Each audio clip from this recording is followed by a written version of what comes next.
I was listening to one of your songs. You guys had former President Inez on there. Yeah. How did that? What's the story behind that?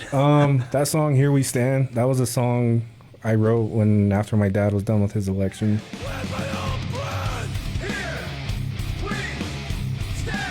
And Here We Stand was one of our, kind of like, how stick it to the man type song. With the government, I was getting frustrated. I was getting tired of, politics, and I'm not one to write about politics or anything like that. But this was one song I wanted it to, stand out. When I wrote it, it was kind of like in the middle of COVID with Jonathan Nez, of course, with my dad being in council and him being president.